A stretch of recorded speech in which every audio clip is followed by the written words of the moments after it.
Schools Assistant Superintendent for Communications, Kriss Giannetti, and Jackson Police Department Officer and Liaison Officer, Dave Stallworth. Good morning. Hi, how are you? Good, how's it going? Nice to see you guys. Good. We're winding down the year. That's exciting, yes? It's coming to an end. Yeah. We were just talking about how it's really very busy right now, Yeah. like these 5 weeks. I saw somebody write like 33 wake-ups. Oh, that's funny. That's funny. A teacher, not a kid. Yeah. So school safety, you guys, I mean, it seems like whenever we talk about school safety, we kind of look to JPS as really one of the leaders in our community. Talk a little bit about kind of what it's been like having David as part of the team and being able to, not only be on campus at the high school, but kind of pop in at all the other schools as well.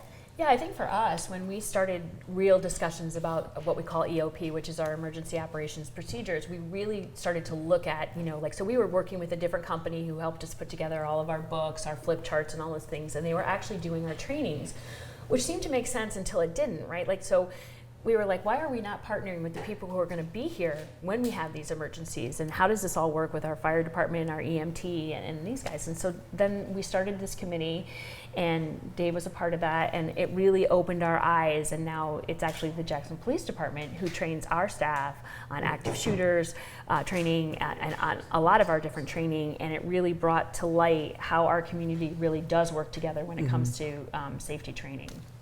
Yeah, I think understanding how each entity will work together during the time of crisis is imperative.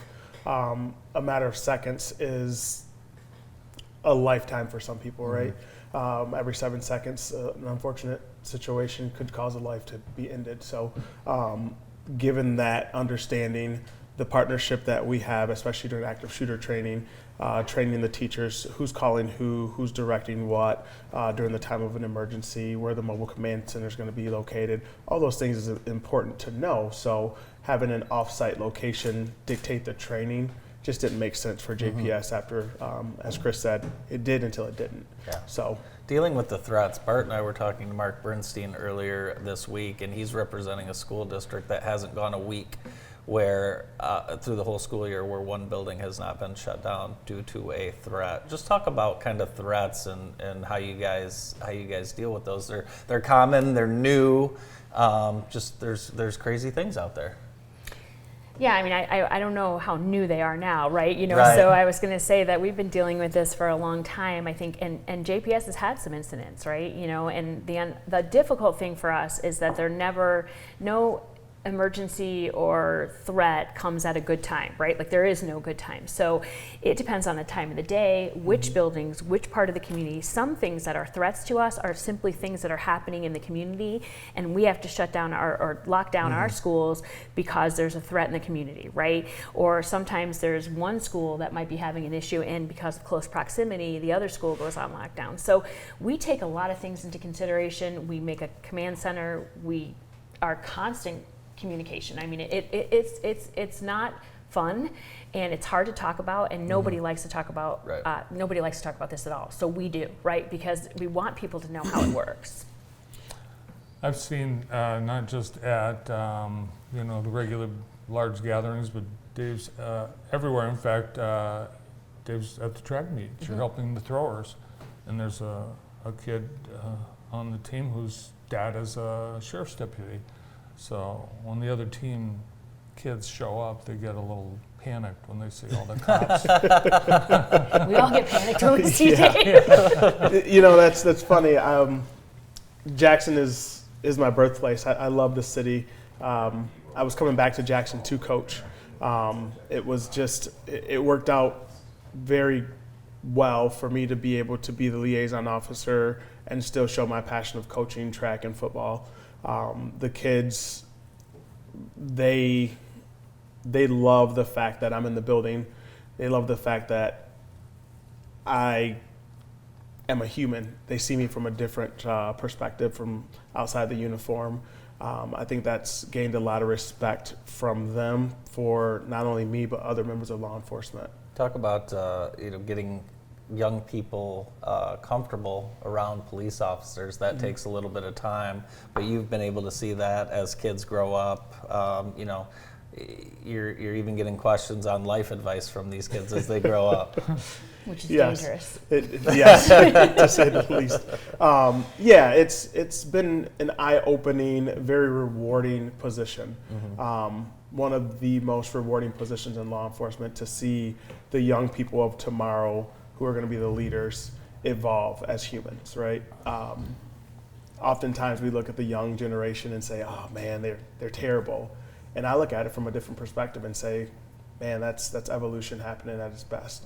Their mind is truly challenging the thought process of the older generations, and they're growing, and it's a blessing to see.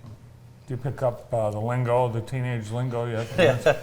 It's funny, I just watched a video of the new communication style of what all these new slang terms mean. I do have to brush up on those types of things. I look at the new laws that are coming down, and I also look at the new verbiage coming out from the kids in the high school, so I can stay up on all things. So, yes. He tries to practice on us so that we'll know what's happening. Yeah. I think it's a big deal what you do for our students. Like, so it's not just the high school where you are, or it's that you visit every building, so these kids grow up with Officer Stallworth all the time, right? So he's a constant figure, someone that everybody gets to know. And I think that's the key to the position, even more so than just having law enforcement in your buildings or the partnership we have. I think the key is that our liaison officers are there to make relationships, to hear about things that might happen and learn what they mean when they're saying it, but really make these relationships with kids that we may not necessarily be able to do.